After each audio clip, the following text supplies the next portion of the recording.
into our scripture this morning, Psalm chapter 34, verses 1 through 7. We read verses 1 through 7, but I was greatly encouraged by the entire psalm. I'm not going to read it through in its entirety, but we are just going to walk through it and glean some encouragement from the words of the psalmist. In my Bible here, the title of Psalm 34 in the open Bible, it is the title of Psalm 34 is "Seek the Lord." Seek the Lord. It's plain and simple. But the psalm, it just opens up. It simply says, "I will bless the Lord at all times, and his praise shall continually be in my mouth. My soul shall make its boast in the Lord. The humble shall hear of it and be glad. Oh, magnify the Lord with me. Let us exalt his name together." It's full of declaration. It's full of declaration, saying what the author is saying, what he will do for the Lord. And this is after David is the author of this psalm, and it was written after he pretended to be crazy before Abimelech. And Abimelech drove him away because David was hiding from some enemies, and in order to hide from them, he had to go hide in the presence of other enemies. When he found himself in the presence of those other enemies, they remembered he's their enemy. And so in order to get away from them, he had to pretend to be crazy. And they ran him off. And so, escaping from his enemies, having to hide from his enemies in the presence of his enemies, and then those enemies drove him out, but he made it out from the midst of his enemies safely, regardless of his situation. He comes out of that still having all the enemies, but his declaration is that I will bless the Lord at all times, and his praise shall continually be in my mouth.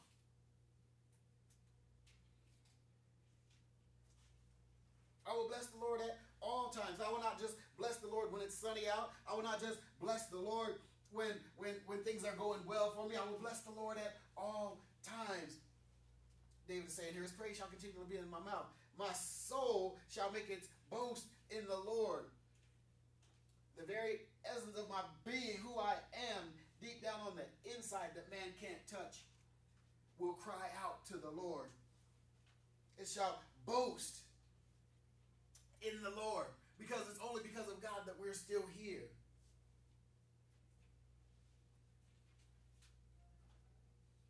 It says the humble shall hear it and be glad. Oh, magnify the Lord with me. Let us exalt his name together. It's not good enough that he says, I will bless the Lord at all times. That's not good enough. He said, I'll do it, but won't you join me? God is so good and he's done so much for me. Won't you join me in praising him? Oh, magnify the Lord with me. Oh, get closer to the Lord with me. Because with a magnifying glass, what makes a magnifying glass work? A microscope or anything that we use to get a closer look at something, we're not making it bigger. We're getting closer to it. And the closer you get to it, the the greater detail that you can see. The more that you can see and learn about that organism, that thing, whatever it is. We find cracks at work. We have to use a magnifying glass sometimes to tell if it's a scratch or a crack, because a scratch is going to have certain characteristics, and a crack is going to have certain characteristics about it. A scratch is going to be shallow, and you can see the bottom of it, and it's generally going to be a straight line or a curve. It might be jagged because of what happened, but the closer you get to it, you'll see that the edges are straight because of the whatever tool or mechanism it was that caused the scratch. But a crack, a fatigue crack, it's going to be deeper. It's going to be deeper. It's going to have its own characteristics. It may be curved. It may split off. But in trying to distinguish between a scratch and a crack, sometimes with a naked eye or with 4 eyes, they're going to have the same characteristics. They're going to look the same. But as we magnify it, we're looking at it and we're getting the indication. We can't tell if it's a crack or a scratch. And we do all the stuff that we need to do, but it's still coming up. Now comes the need to magnify it. So we put it under the microscope and we get closer to it and we get closer to it. And the closer we get, now we can distinguish those characteristics the closer we get to it. Now we can know if that indication that we're getting, if it's a crack or a scratch. Because the closer we get, it has to be lighted. So the closer we get, if we can see the shallow bottom, if we can see the bottom of the indication, we know that it's kind of wide. And so we know that that's a scratch. But if we get closer and closer and we can't see the bottom and it remains as a dark line and it keeps demonstrating the characteristics of a crack, then we know it's a crack. But we only know that by getting closer. We only know that by getting closer. Oh, magnify the Lord with me. We magnify God by trying to get closer to him. How do we get closer to him? We get closer to God by spending time with God. We get closer to God by spending time. How do we spend time with God? We spend time with God when we pray. And when we pray, it's not just talking to God. Hey, God, how you doing? It's Monday. I got a test in math. I went to, there's somebody that rides the bus with me that bothers me. I want you to take care of them. I hope we have a good lunch today. All right, God, I'll talk to you later. Bye. That's not prayer. That's not communication. That's not talking to God. That's just blurting out your wants and your desires for the day and then hanging up. But he wants to communicate with us. Communication is both ways. Communication goes both ways. Communication is a message transmitted, the message received, the message processed, the message responded to. That's communication. And it's not just that bang, bang, and it's done, but it's the back and forth, and back and forth, and back and forth that makes it communication. If all we're doing is talking and stopping without listening, it's just dialogue. In fact, it can just become monologue.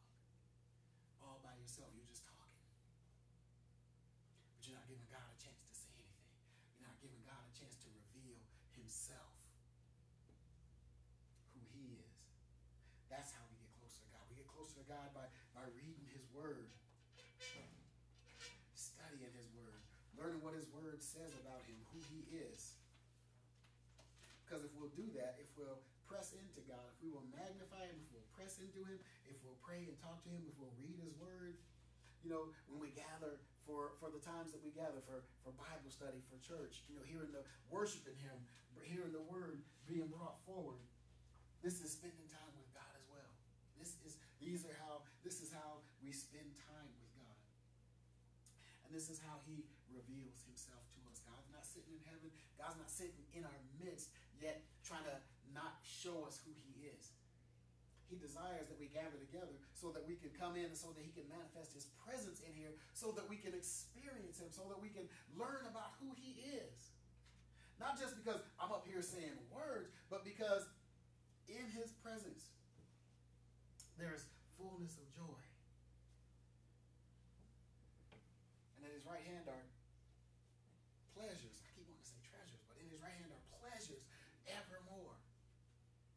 So when God comes into our presence, he doesn't come empty-handed. He doesn't come empty-handed. He comes down and he's wanting to bless us. He's wanting to spend time with us. He desires that. We've talked about it so many times within the past 6 months of just how much God desired to have a relationship with us. that when God created the garden, recreated the world, and put Adam in the garden, that wasn't the final draft of it all. That was just the launch pad. That was just the beginning to get us where we are now as believers, with an indwelling Holy Spirit, with a promise from God to manifest his presence in our midst when we gather, with a promise from him that if we will praise him, he will inhabit those praises. But you see, it's not just empty and idle words from God, because every time we do that, he's here. Every time we do that, he's here.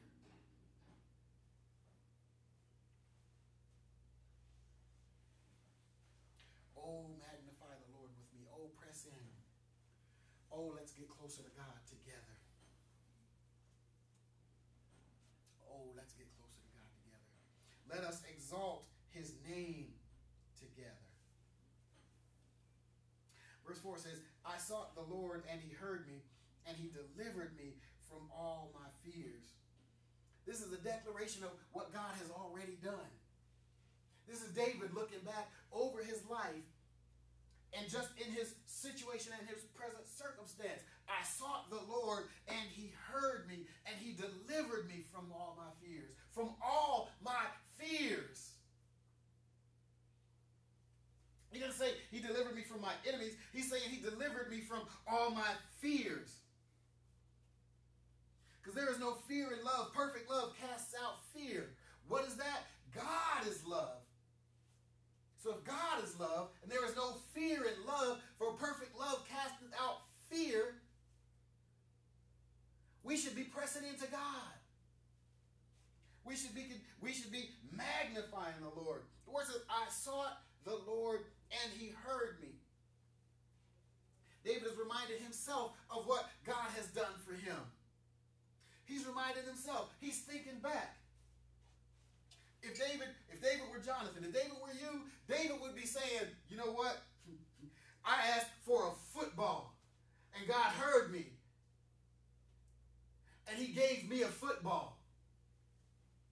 But see, that's a small thing. But that small thing confirms that God knows you and that God hears you. So from that point on, there's no excuse to doubt. There's no excuse to question, because he's already done that. If we feel like he stopped, if we feel like he's heard, if we feel like there's a separation, it's not because God left us. What does verse 4 say? I sought the Lord and he heard me. I sought the Lord and he heard me. And delivered me from all my fears.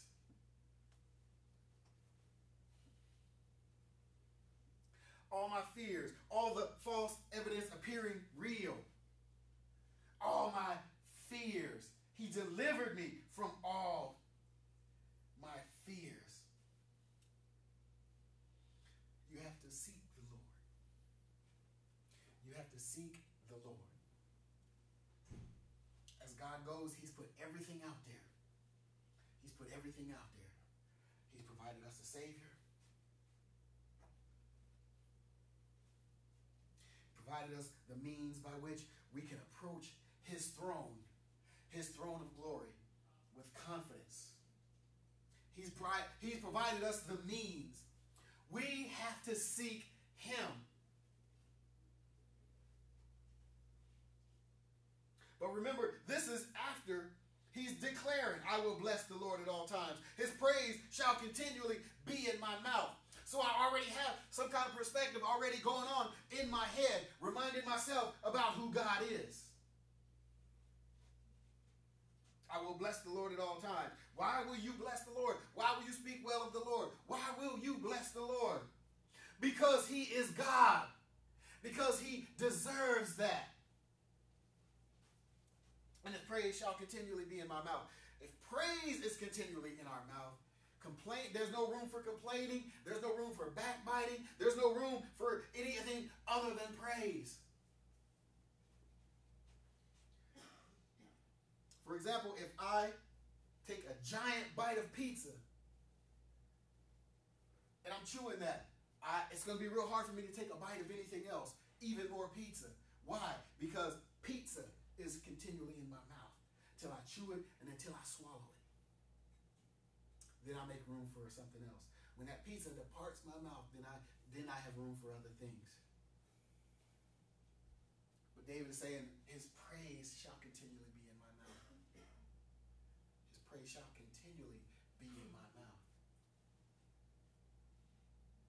Even after you eat pizza, the taste of pizza is still in your mouth. The taste. You taste something, you drink something or eat something that's just bad and it leaves a bad aftertaste.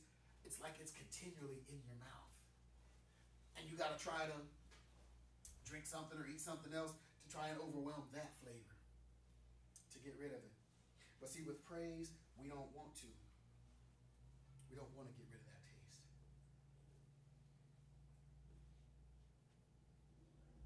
Verse 4 again, I sought the Lord and he heard me and he delivered me from all my fears. They looked to him and were radiant, and their faces were not ashamed. This poor man cried out, and the Lord heard him and saved him out of all his troubles. God is able to save us out of all of our troubles.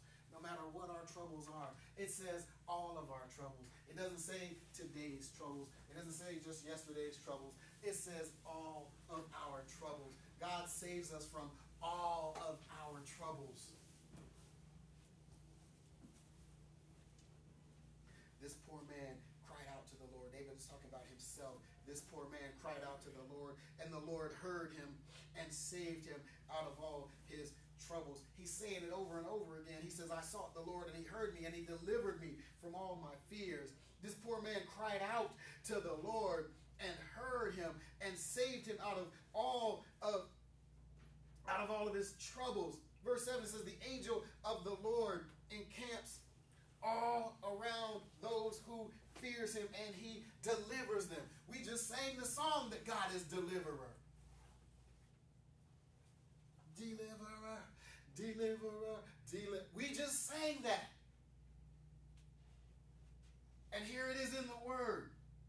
The angel of the Lord encamps all around those who fear him. If you fear the Lord, then the angel of the Lord encamps around you. And if the angel of the Lord is encamped around you, no man, no demon, no enemy can come in and take anything away from you. They cannot come in. They can't get in. We know that by Job. Job, who faithfully worshiped God, continually offered sacrifice unto him. So the enemy comes in and God says, have you considered my servant Job? Yes, I've considered your servant Job, but I can't get to him because you have a hedge of protection around him. Why? Because Job was faithful to God. Because Job was faithful to God. He says the angel of the Lord encamps all around. The angel, one. The angel of the Lord encamps all around. So that means he's got the patrol. He's got the guard. He's got the duty. But if he's got it, he's got it.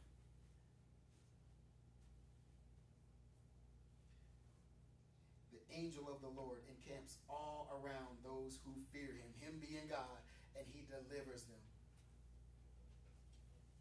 He delivers them. He brings them out of their hard situation. He brings them out of their hard time. Because the enemy can't get to you now. You believe, you fear the Lord, you believe on him. That angel is setting up camp. Where the angel sets up camp, you cannot get in anymore. They can't get in. And the Lord delivers them. Verse 8 says, "Oh, taste and see that the Lord is good. Blessed is the man who trusts in him. Oh, fear the Lord, you his saints. There is no want in those who fear him. The young lions lack and suffer hunger, but those who seek the Lord shall not lack any good thing. Oh, taste and see that the Lord is good. Oh, give him a try. Oh, just give him a try. to Sam's Club, those people are there with those samples. Oh yeah, lunchtime. Oh yeah, it's time to put it on when you go up in there. But do they give you the whole thing? No. What do they give you? A taste.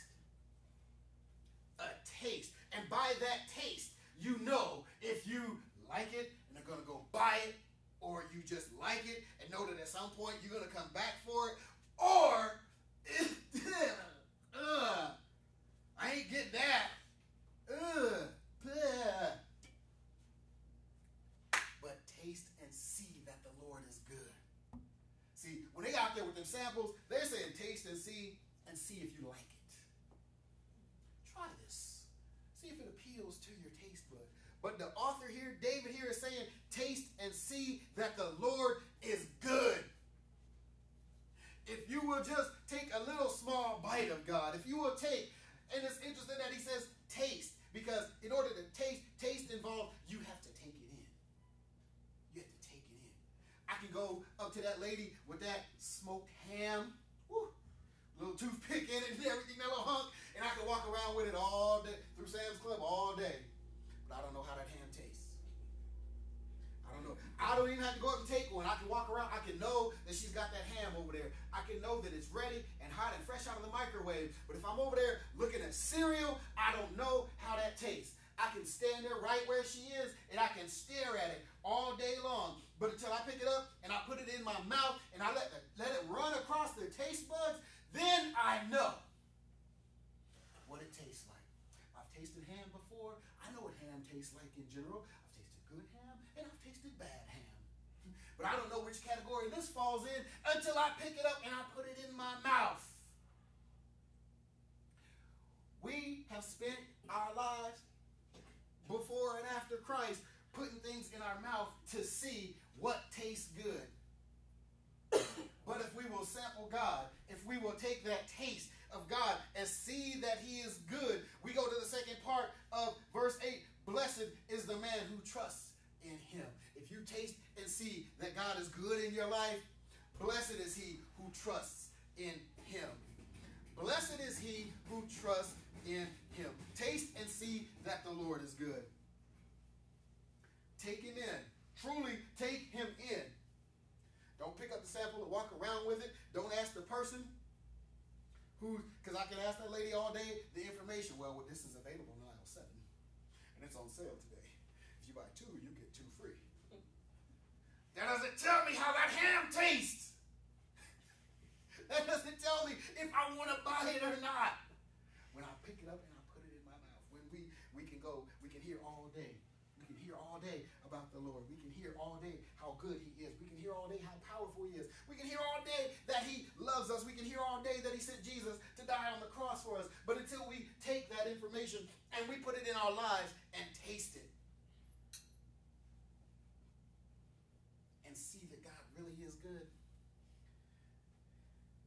then we cannot expect to be blessed. We cannot expect to be blessed. But if we will taste and see that the Lord is good, blessed is the man who trusts in him, because you have to trust those people in order to put that sample in your mouth. If you go up there and that person isn't wearing gloves, not wearing a hairnet, and you know there's nobody around, and you see this go on, and they turn around handling food, are you going to trust that person? You're not. You're not. You dang well better than not, I'll tell you that. So you're never going to find out how that ham tastes. But when you see, okay, they got the gloves on, they got the hairnet on, and they're handling it, you know, in a decent manner, and it's sitting out there, and it's fresh out of the microwave, and it's hot. And you look at that taste. And then that taste tells you everything. That taste tells you. That taste tells you if you want to buy it or not. That taste tells you if you want to go ahead and put some in your cart. Or when you come back, that taste lets you know if we will but taste God and trust in him.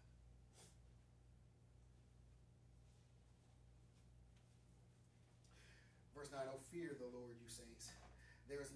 to those who fear him. The young lions lack and suffer hunger, but those who seek out the Lord shall not lack any good thing. This is kind of an odd verse to put in there. He's talking about seek the Lord. Try God. Let us magnify the Lord. Let us exalt his name. I sought the Lord, and he heard me, and he delivered me from all my fears. And they looked to him, and they were radiant, and their faces were not ashamed. And this poor man cried out, and he's saying all these things about God, seeking the Lord. Oh, taste and see. Then he comes to the young lions. Oh, fear the Lord. Sorry. Oh, you saints. Verse 8. Oh, fear the Lord, you his saints. There is no want to those who fear him. The young lions lack and suffer hunger, but those who seek the Lord shall not lack any good thing. Why the young lions? Because the young lions, not young lionesses, young lions. Okay? Young lions get to a point within the pride, a little group of lions, pride lions. Young lions get to the point where they feel like they have to try the leader. Why? Because they want to assert themselves as the leader. But there's already a leader. And they feel they have to try him. And if they can try him, if they can take him out, if they can win just one battle over the leader, they can be the leader. They're seeking to exalt themselves. They're seeking to exalt themselves. And what happens once that young lion, as long as he never tries the leader, he can hang around. He can't have any of the women in the pride because they all belong to the leader. But if he's willing to deny himself in that area, he can eat. He's got protection. He's got all of that. He's got all of that comes with submitting to the head lion, to the leader, to the alpha lion. But as soon as he's grown and he's like, well, you know what? I'm the man. I can take him. All I got to get is one good shot in. I can take him. I can be the man. Because as soon as he steps up and tries that one time, if he loses, when he loses, he's out. He can't stay. He's got to go. And he's no longer a part of the pride. He's no longer a part of that group. And that's how lions do it. They do it as the group. Lionesses go out, they hunt, they kill. You know, the head lion, the lion, the alpha man, he's back protecting everything, make sure everything's going good, protecting all the others that are in there and everything. But once that young lion comes up and he bucks up against and he loses, he's out there. He can't just go join another pride. Because that head lion's not going to let him in. He's not going to let him in. What he's going to have to do is he's find another pride and now I got to try and fight this guy. So he's got to go and try to fight this guy. You lose that one, guess what? You're out again. If you win, you're in. But if you lose, you're out. So that young lion and a young lion hasn't had enough experience to be able to take out the old head. The old head, old guys. You know, they know all the old grips and everything. You know, as an old man, he'll grip you up and you'll be jacked up before you know it. The old lions, they know how. They didn't get to be old lions by not knowing how to fight. See, these young guys, they coming up and they're like, well, you know what? It's my time. I want what he has.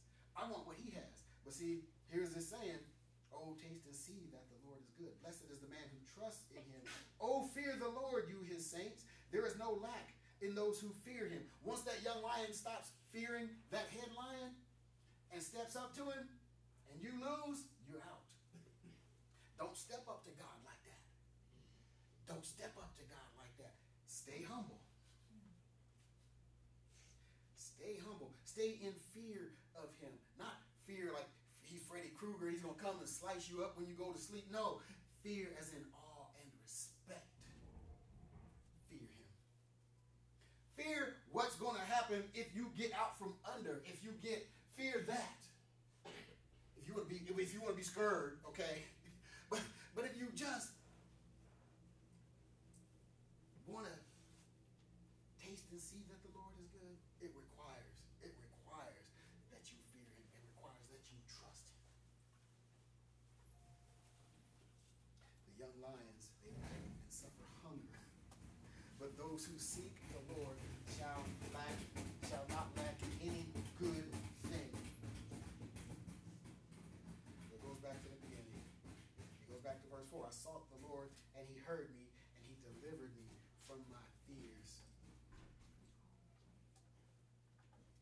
Verse 6, this poor man cried out to the Lord, and he heard him, and he saved him out of all his troubles. And the angel of the Lord encamps around those who fear him, and he delivers them. But to those who seek the Lord shall not lack. For those who seek the Lord shall not lack any good thing. It's all in seeking the Lord with all diligence, with all purpose and intention. Because he's not saying seek God because God's lost. Because God is easy to find. If you really want to find God, you will find him. If you really want to find God, you will find him. You will take time and make time to find God. He's not hard to find. At the very barest minimum, you know all you got to do is go to church. You go to church and it's a jacked up church, and you don't find God in that place, go somewhere else. Go somewhere else. Because he's gonna be somewhere. He's somewhere. He's somewhere. and just as a believer, I just have to know that there's more good out there than bad. There's more good ones out there than bad ones. If you're seeking the Lord, there's more good ones out there than bad ones. And he'll bring you in. Verse 11. Come, you children, and listen to me, and I will teach you the fear of the Lord. Who is the man who desires his life and loves many days, that he may see good? Keep your tongue from evil and your lips from speaking deceit. Depart from evil and do good. But he says, come, you children, and listen to me, and I will teach you the fear of the Lord. Come as children. Come as children. Come, you children, and listen to me. Listen. There's a concerted effort that takes place. Now, the thing I always heard years ago, the difference between listening and hearing. Listening is the concentrated effort. If I'm listening to music, then this is what I want to hear. It's what I want to be doing. I'm listening to music. If I'm listening to a message, there's an intent and a purpose there. While I'm listening, the cart goes down the hall. I hear the cart, but I'm listening to the message. See, when sometimes there's people outside and they're talking and yammering and whatever they're doing, I hear them, but I'm listening to the word. See, listening was what registers. Listen. Listen is the purpose and the intent, the concentrated effort. When I'm sitting in my house, I can hear F-15s flying over. I'm not listening for them. I know they're there. I know they're going to be doing it. It's just going to happen. I hear them flying over, but I'm listening to the football game. I'm listening to whatever's on. I'm listening to whatever's got my attention.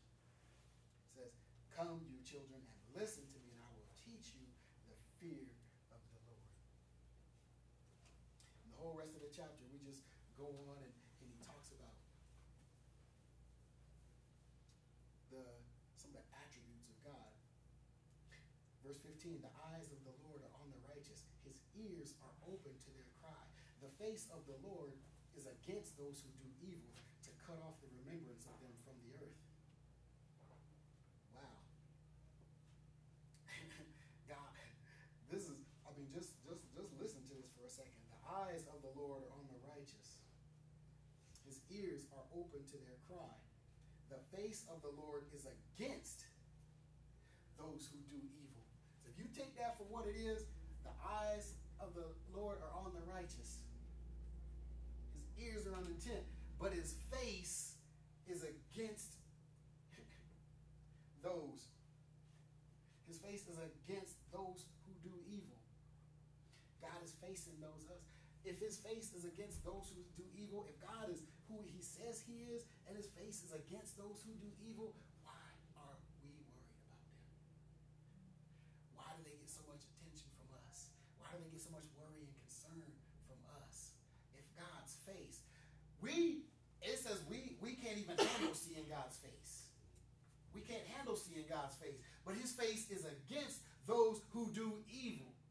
So that tells me I don't have to worry about them. And they're playing plans against me and all of that other stuff, I don't even need to worry about it. His faith, if the righteous, if humanity in general cannot handle seeing the face of the Lord, and his face is against those who do evil, whoa, I don't want to be in there. I don't want to see God's face like that. I don't want to have to see God's face like that. So I'm going to keep myself out of that company. But I know that the eyes of the Lord are on the righteous. So I'm going to do everything in my power to make my life, to be one of the righteous.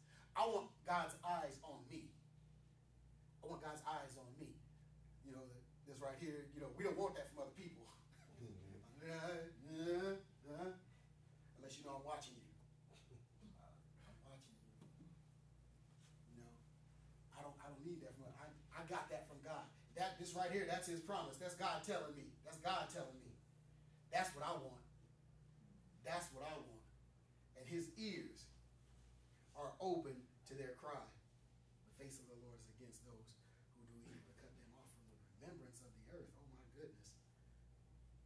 Verse 17 says, the righteous cry out and the Lord hears, and he delivers them out of all their troubles. And we'll cry out to the Lord when everything doesn't appear to be going right, when everything is not going right. Just cry out to the Lord, and he will deliver us. That's a promise. Verse 18 says, the Lord is near to those who have a broken heart and saves such as have a contrite spirit. The Lord is near to those who have a broken heart. Why is the Lord near to those who have an open heart? Because they've opened themselves up. They've opened themselves up. They've taken a chance. They've trusted and believed. And if your heart gets broken, God is near. God is near.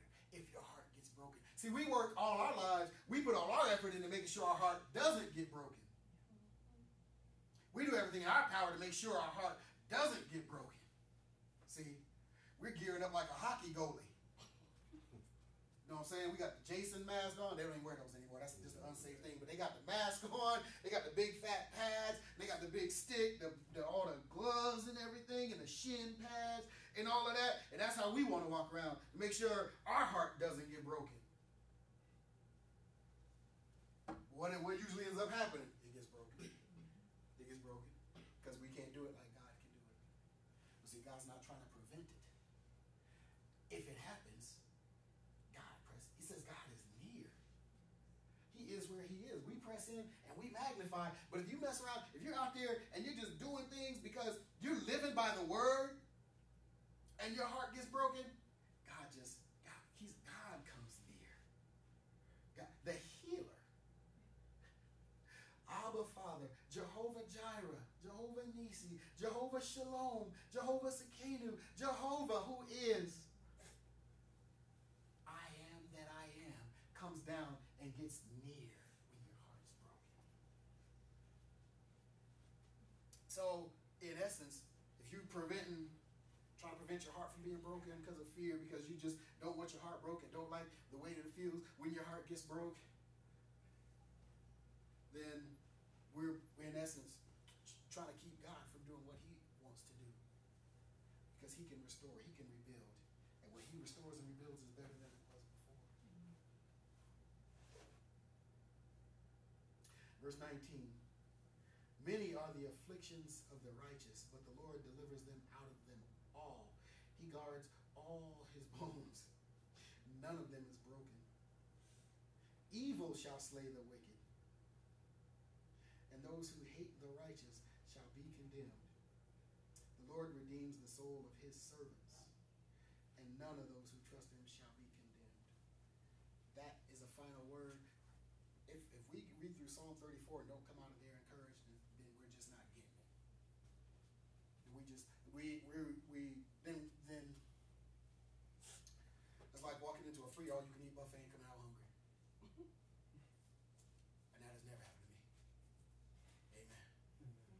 Very few buffets in this world have ever made money off me. But I'm going to tell you this. If you can read through this and not be encouraged and not be strengthened and not be built up in the word, then what's not? If you can read through this and not say, Lord, how can I magnify you? How can I press that much. David is declaring. He looked back and he said, I sought the Lord and he heard me and he delivered me from all my fears. David is talking about what has already happened to him. But before he can even get to that, he says, I will bless the Lord at all times. His praise shall continually be in my mouth. He's speaking in that future tense. My soul shall make its boast in the Lord. The humble shall hear of it and be glad. But that's not enough. He says, oh, magnify the Lord with me and let us exalt his name together. Get with me in this. That's what he's saying. Get some of this. Get some of this because it's good. I've tasted and I've seen. Get some of this, please. I sought the Lord and he heard me. But see, verse 19 is that one that we really don't. We kind of want to read over and skip over real fast. Many are the afflictions of the righteous. Let's see, if we want to hurry past it, we want to hurry right past it to the next line. But the Lord delivers him out of them all. So whatever afflictions may come, God desires to deliver us out of those. So that at a certain time, we can say, I sought the Lord and he heard me. And he delivered me from all my fears. But see, it's a cycle that is going to come around. Because it says, many are the afflictions of the righteous. It doesn't say single is the affliction of the righteous. That we're only going to go through it one time. Because the affliction is because we have an enemy out there who wants to try to distract us. We have an enemy out there that's angry at God. We have an enemy who is condemned. He knows his future. And though he cannot snatch us out of God's hand, he cannot take us out of God's hand. If he can distract us, if he can get us to take our eyes off of him, if he can get us to fear, if he can get us to doubt, if he can get us to do any of those things, he wins. He wins. But we have to be in the business, be in the habit of making the declaration, I will bless the Lord at all times. My soul, his praise shall continually be in my mouth. My soul shall make its boast in the Lord. And get others to do it with you. Oh, magnify the Lord with me. Let us exalt his name together. I sought the Lord and he heard me. Now you're testifying. Testimony service is going on. And I sought the Lord and he heard me and he delivered me from all my fears. This is the angel of the Lord that camps around all of them who fear him, and he delivers them. So God he's telling us that to seek him because it's in him. It's not in a job. It's not in a car. It's not in a house. It's not in a family. It's not in a relationship. It's not in any of that. What we need, what we truly need to be delivered is in God. But see, he backs it up.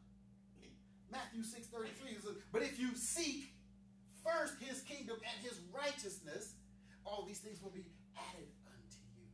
So David says, I sought the Lord and he delivered me from all my fears. Jesus says in Matthew chapter 6 verse 33, but seek first his kingdom and his righteousness and all these things shall be added unto you. There's an ongoing theme. Seek the Lord. Seek the Lord. Seek the Lord. Even the word says that he is a rewarder of they who diligently seek him. Ooh. He is a rewarder of they who diligently seek him. He just wants us to seek him. When it's good, when things are going well, seek him.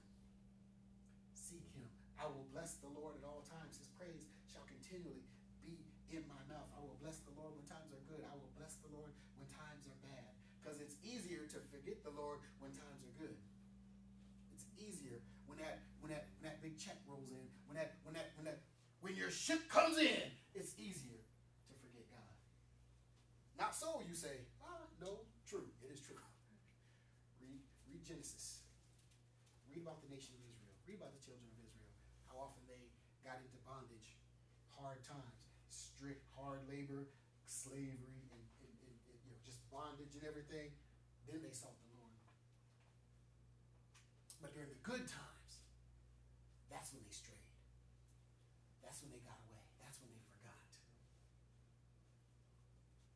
So while you're going through that hard time, Seek the Lord and make it a habit. Make it what you do. So that when you come out of that hard time, his praise shall continually be in my mouth. His praise shall continually be in my mouth. Seek the Lord. I can't remember where it says, but it says, seek the Lord while he may be found. And that's just saying, seek the Lord while you have breath. Because once you breathe that last, God can no longer be found. Not through the seeking that we need to do to get to him down here. Once you breathe that last, he can no longer be found. The door's closed, the coupon is expired. You know, it's done. It's done. Seek the Lord.